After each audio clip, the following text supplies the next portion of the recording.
Viewers, although the history of the Muslim Ummah is replete with examples of the arts of war and military achievements, Western historians have never paid attention to it. Historians see nothing beyond Napoleon Bonaparte, Julius Caesar, and Genghis Khan. Although these generals were also masters of the art of war in their own right, and they defeated great enemies, there is one general in the history of Islam whose mention should be mandatory in the world's military history. The name of this fearless and invincible general is Khalid bin Waleed. May Allah be pleased with him. Due to the unparalleled successes of Khalid bin Waleed, may Allah be pleased with him, the Messenger of Allah, peace and blessings be upon him, bestowed upon him the title of Saifullah, meaning the sword of Allah.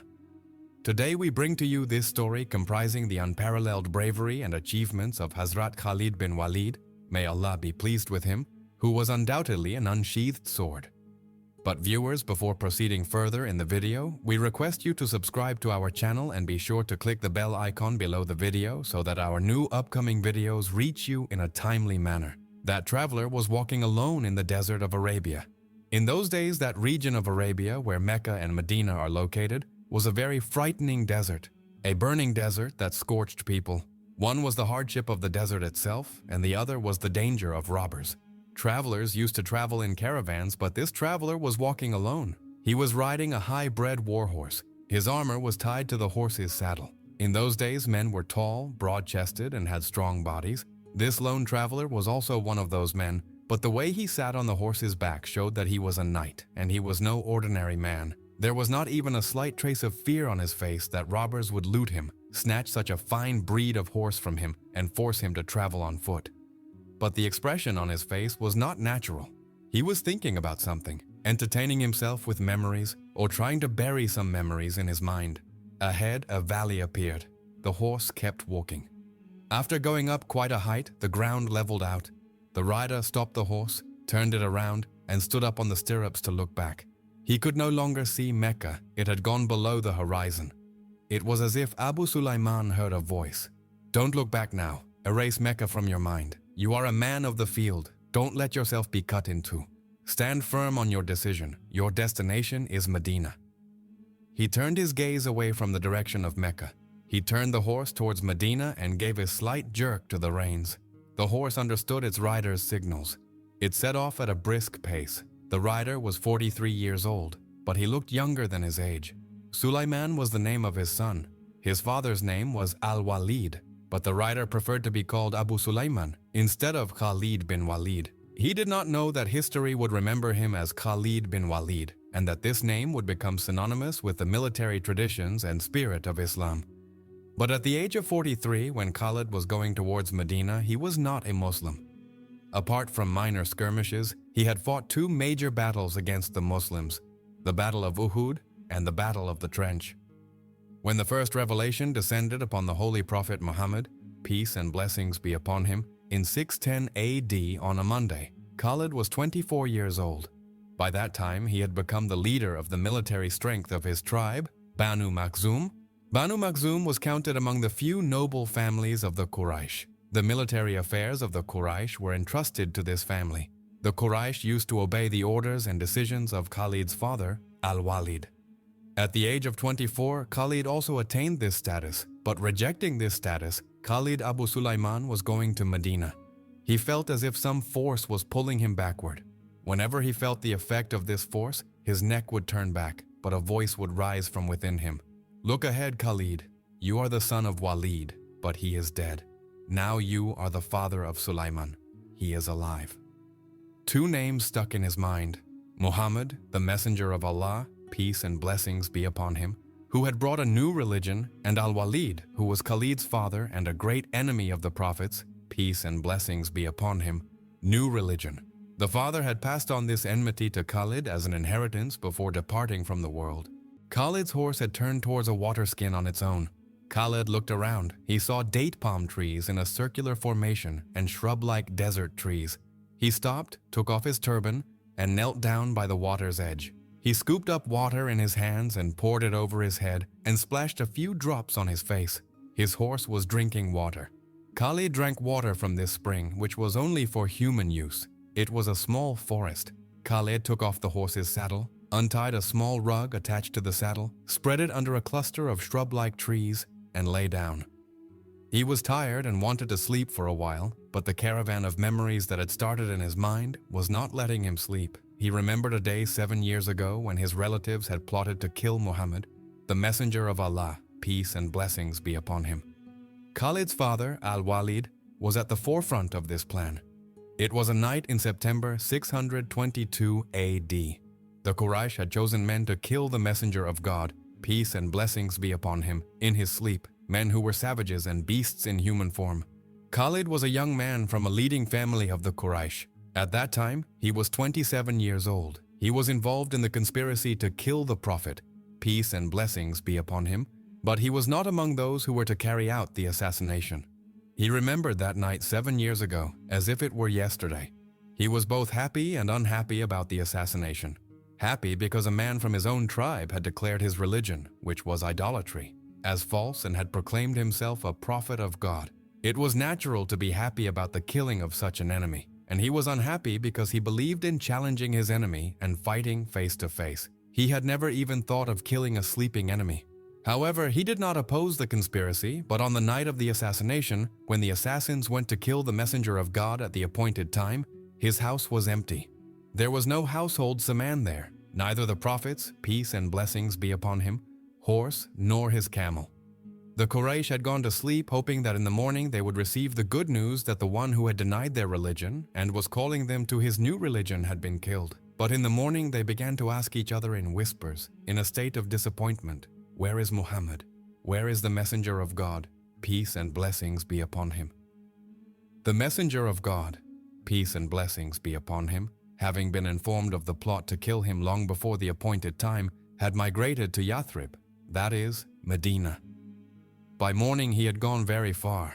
Memories kept flooding Khalid's mind. His mind kept retreating backward, going back 16 years. One evening in 613 AD, the Holy Prophet, peace and blessings be upon him, invited a few leading figures of the Quraysh to a meal at his house. After the meal, the Holy Prophet, peace and blessings be upon him, said to his guests, "O Banu Abd al-Muttalib, the gift that I am about to present to you, no other person in Arabia can present it. This is because Allah has chosen me. Allah has commanded me to call you to a religion that will make your world prosperous and happy, as well as your hereafter." In this way, 3 years after the first revelation, the messenger of God, peace and blessings be upon him, invited his close relatives to embrace Islam. Khalid was not in this gathering. His father was invited. He told Khalid in a mocking tone that Muhammad, peace and blessings be upon him, the grandson of Abd al-Muttalib, had said that he was a prophet sent by Allah.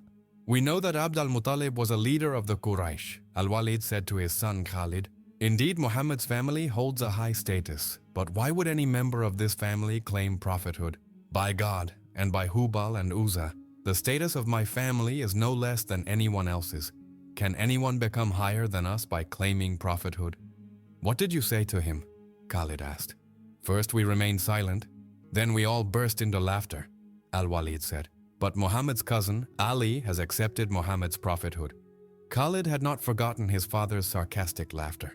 One day in 629 AD, Khalid was lying in an oasis on the road between Mecca and Medina, and he was remembering that time.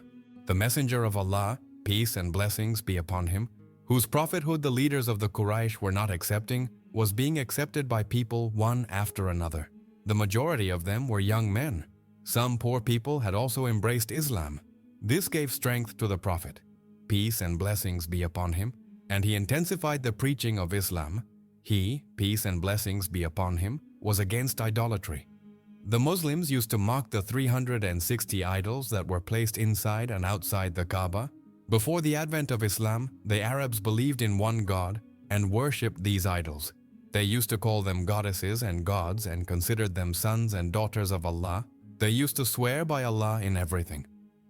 When the Quraysh saw that the religion of Muhammad, peace and blessings be upon him, which they had ridiculed, was becoming popular, they formed a front against his preaching activities and made life difficult for the Muslims. Khalid remembered seeing the messenger of Allah, peace and blessings be upon him, gathering people in the streets and markets, inviting them to embrace Islam, and telling them that these idols could neither benefit them nor harm them.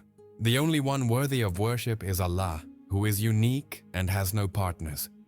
The leaders of the opposition to the Messenger of God, peace and blessings be upon him, were 4 chiefs of the Quraysh. One was Khalid's father, al-Walid. The second was the Holy Prophet's, peace and blessings be upon him, own uncle, Abu Lahab. The third was Abu Sufyan, and the fourth was Abu al-Hakam, who was Khalid's cousin. This person had inflicted the most oppression and violence on the Muslims. He was so spiteful and anti-Muslim to the point of ignorance that the Muslims began to call him Abu Jahl, father of ignorance. This name became so common that people almost forgot his real name. History has also remembered this short-statured, cross-eyed, and iron-strong man by the name of Abu Jahl. These memories began to trouble Khalid, perhaps even shame him. The people of the Quraysh had thrown filth into the house of the Messenger of God, peace and blessings be upon him, many times. Wherever a Muslim was preaching Islam, men from the Quraysh would arrive and create a disturbance. Ill-mannered and despised men had been assigned the task of constantly harassing the Messenger of God. Peace and blessings be upon him. Khalid was certainly relieved that his father had not committed any such vile act against Muhammad. Peace and blessings be upon him. He had twice gone with 3 or 4 chiefs of the Quraysh to Abu Talib to tell him to stop his nephew, the Messenger of God, peace and blessings be upon him, from insulting the idols and claiming prophethood, otherwise he would be killed by someone. Abu Talib had dismissed these people both times. Khalid remembered a very great sacrifice of his father. Amara was Khalid's brother. He was a particularly handsome young man. He was intelligent and had a certain elegance. Khalid's father, al-Walid, handed over his very handsome son, Amara, to 2 chiefs of the Quraysh and told them to take him to Muhammad's uncle, Abu Talib, and say to him, "Keep my son, and in return, give us Muhammad. Peace and blessings be upon him." Khalid trembled at his father's decision, and when his brother Amara left with the 2 chiefs, Khalid went into solitude and wept. Those chiefs presented Amara to the holy prophets, peace and blessings be upon him, uncle, and said, "You know him, this is Amara bin al-Walid. You also know that Banu Hashim, of whom you are the leader, has not yet produced a young man as handsome and intelligent as him. We have come to hand him over to you forever. If you keep him as your son, he will remain obedient all his life. And if you make him your slave, then by God he will even sacrifice his life for you." "But why are you handing him over to me?" Abu Talib asked. "Have the mothers of Banu Makhzum started auctioning their sons? Tell me, what price do you want for him? In exchange for him, give us your nephew Muhammad. Peace and blessings be upon him." One of the Quraysh chiefs said, "This nephew of yours has become a cause of your disgrace. He has rejected the religion of your forefathers and has created a new religion. Can't you see that he has made man an enemy of man in the tribe? What will you do with my nephew?" Abu Talib asked. The other chief of the Quraysh replied, "We will kill Muhammad. Peace and blessings be upon him. This will not be injustice. You see that we are giving you our son in exchange for your nephew. This would be a very great injustice." Abu Talib said, "You will kill my nephew and I will raise your son. Spend on him and give him a very good life. What kind of justice have you brought to me? I bid you farewell with honor." When Khalid saw his brother returning with those chiefs and heard from the chiefs that Abu Talib had not accepted this deal, Khalid felt great. He was a renowned wrestler of Arabia, famous wrestlers whom he would throw down in a single move, leaving them unable to rise. He was a savage man who only knew how to fight and kill.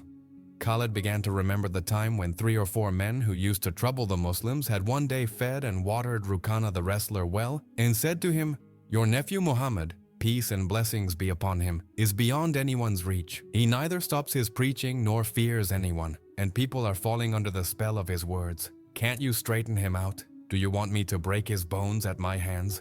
Rukana had said in an arrogant tone, with the expression of a drunken buffalo on his face, "Bring him to face me, but he will flee Mecca upon hearing my name. No, I consider it an insult to fight him." He did not listen to the men who were inciting him. He did not consider any wrestler equal to himself. The enemies of the Muslims fell silent, but kept thinking about how to bring down the Messenger of God, peace and blessings be upon him, at the hands of Rukana and make a spectacle of him.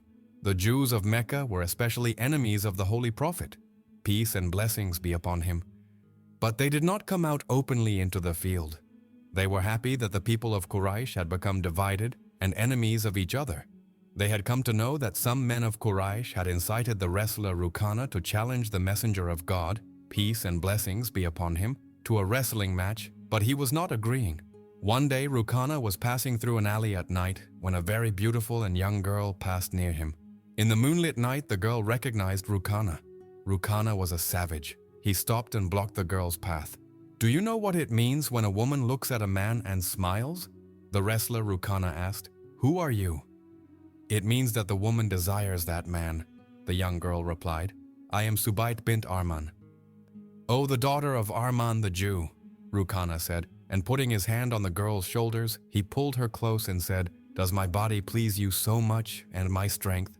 "Your strength has disappointed me," Subayt said, stepping back. "You are afraid of your nephew Muhammad." "Who says that?" Rukana roared.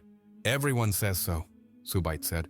"First throw Muhammad down, and I will give you my body as a reward. By the sons and daughters of Allah, I will fulfill your word and come before you," Rukana said.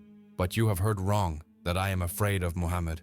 The fact is that I consider it an insult to fight someone weaker than myself, but I will fulfill your word."